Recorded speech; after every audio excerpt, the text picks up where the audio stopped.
박희락교수입니다. 오늘은 우리의 훈련 주권마저 북한한테 양도했는가 하는 말씀을 한번 드려보겠습니다. 정말 답답하고 어처구니 없는 일이죠.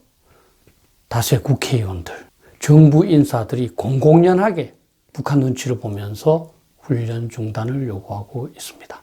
저 같으면 부끄러워서도 그런 말 못할 것 같아요. 북한한테 굴복하는 거 아니겠습니까? 제가 이 사항은 3월 3일 문화일보 칼럼으로도 말씀드렸습니다. 시간이 나시는 분은 그걸 한번 보셔도 좋을 것 같습니다. 이 유튜브를 작성하게 된 배경은 정부와 여당에서 한미연합훈련 연기 취소를 주장하고 있습니다. 그러니까 국방부는 훈련 계획도 제대로 발표하지 못하면서 우물쭈물하고 있습니다. 8일부터 훈련한다는데 뭘 하는지도 모르겠습니다. 왜냐하면 범여권 35명의 국회의원이 얼마 전에 북한을 자극한다면서 한미연합훈련 연기를 주장했기 때문입니다.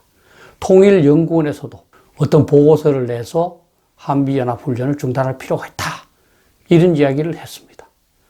또 단골 대화론자, 여러분들 아시죠? 정세현 같은 사람들, 북한 대변자가 나왔습니다. 김정은이 이야기했답니다. 그러니까 연기해야 된다는 거죠. 이 사람은 우리나라에 봉급을 받고 있거든요. 정말 답답한 일입니다. 북한에서 받아야 돼요. 그러니까 미측도 입장이 곤란해서 훈련에 관한 사항은 애매모호하게 답변하고 있습니다. 결국 국민의힘 국회의원 73명이 훈련 정상화 촉구를 위한 기자회견을 했습니다. 훈련 여부가 정치 쟁점화되는 나라가 어디 있겠습니까? 정말 특이한 나라인 것 같습니다. 이 훈련 연기 또는 중단에 대한 문제점은 제가 말씀드리지 않아도 여러분들이 너무나 잘 알 사항입니다. 무기 없고 군기 없는 군대는 군대가 아닙니다. 마찬가지로 훈련하지 않는 군대는 군대일 수가 없습니다. 군대는 싸워 이기려고 하는 것인데 그 싸워 이기는 연습을 안 하는 군대가 어찌 군대겠습니까? 정부의 여당 인사들은 말합니다. 남북관계를 위해서 한미훈련을 하지 않아야 된다고. 그런데 묻겠습니다. 한미연합훈련만 하지 않으면 남북관계 개선되는가? 비핵화되는가? 남북간 평화공존이 보장되는가? 그렇다면 한번 해볼 만하죠. 책임질 수 있느냐? 책임 못 질 겁니다. 북한에게는 한미연합훈련이 위협이 되는 게 아닙니다. 한미동맹과 강하고 자유로운 한국의 존재 자체가 그에게는 위협입니다. 한국이 없어져야 되는 겁니다. 그래서 우리가 이번에 연합훈련을 연기하면 또 북한은 떡 하나 주면 안 잡먹지 하는 식으로 또 다른 걸 요구하겠죠. 비핵화가 그렇게 했지 않습니까? 연합훈련 안 한다 했는데 북한이 비핵화 했습니까? 근데 사실요, 지난 2018년 3월 6일 정의용 실장이 김정은을 만났다면서 와서 북한이 비핵화 용의가 있다, 이렇게 할 때 그때 분명히 김정은이 연합훈련을 양해했다고 그랬습니다. 그 사람 지금 외교부 장관 하고 있습니다. 책임져야죠. 근데 저는 정말 의아스럽습니다. 적국 눈치를 봐서 훈련을 안 하고자 하는 정부, 또는 그것을 공공연하게 요구하는 국회의원이 현재 이 세계 어디에라도 있을까요? 어떤 나라에 저런 정부와 저런 국회의원이 있겠습니까? 사실은 현 여당의 착각과 무책임은 지적할 필요도 없고 지적하는 것 자체가 사실 부끄러운 일입니다만, 그래도 하도 못 알아들으니까 제가 다시 한번 그 잘못됨을 한번 따져보겠습니다.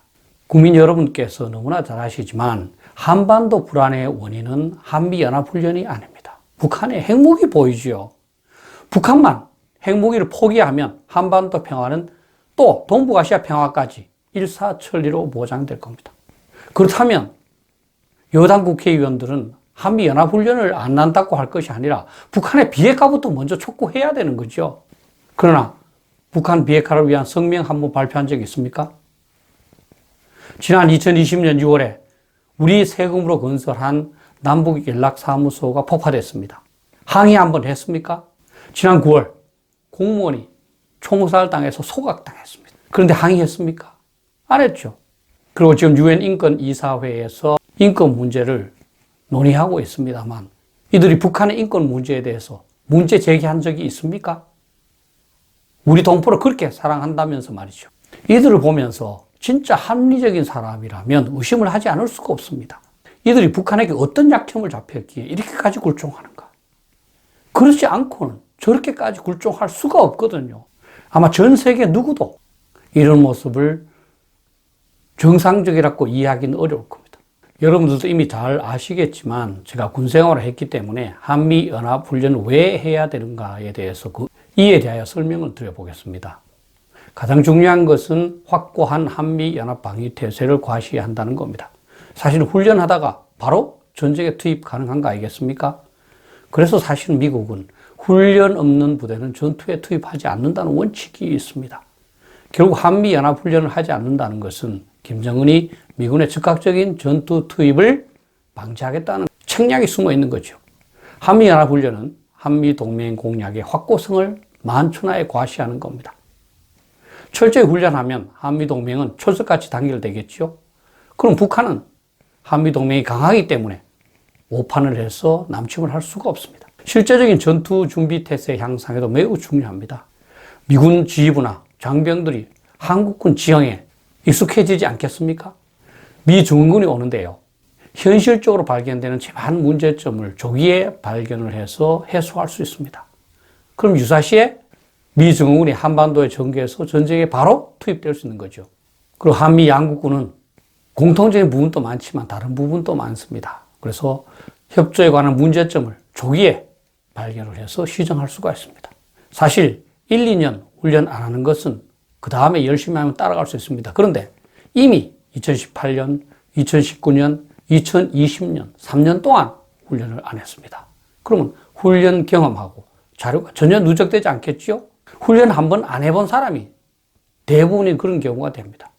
그러면 훈련해야 할 소요도 늘어나고 훈련에도 성과가 적고 이미 큰 문제점이 발생하고 있는 겁니다. 그런데 여기에 추가해서 올해도 훈련하지 않겠다고 합니다. 도대체 전쟁 억제는 어떻게 하려고 하는 건지 정말 답답합니다. 제가 이 기회에 참고로 교육, 훈련, 연습의 차이에 대해서 한번 말씀드려 보겠습니다. 전체적으로 유사한 뜻입니다만 구체적으로 들어가면 다소 차이가 있습니다. 교육은 모르는 것을 가르쳐 주는 겁니다. 훈련은 알고 있는 내용이지만 잘 하도록 숙달시키는 겁니다. 학교에서 배우는 것은 교육, 운동장에서 축구 열심히 하는 것은 훈련이죠. 연습은 exercise라고 부르는데요. 계획대로 해보는 겁니다. 작전 계획대로 해봐서 문제점을 발견해서 시정하는 겁니다. 근데 이 세 가지를 가장 포괄하는 것은 훈련이죠. 그러니까 훈련이라고 하면 이 세 가지가 다 포함된다 이렇게 볼 수도 있습니다. 현재 문제가 되고 있는 한미연합 훈련의 경우에는 실제는 대부대급에서 작전 계획을 중심으로 한번 해보는 겁니다. 따라서 연습이라는 말이 더욱 정확하죠. 그래서 지금 국방부에서도 한미연합 연습이라는 용어를 쓰고 있습니다. 그러나 국민들께서는 생소하니까 제가 훈련이라고 말씀드리는 겁니다. 그런데 이 교육과 훈련은 실제에서 구별하기가 어렵습니다. 모든 것이 새로 배우는 부분도 있고 숙달하는 부분도 있거든요.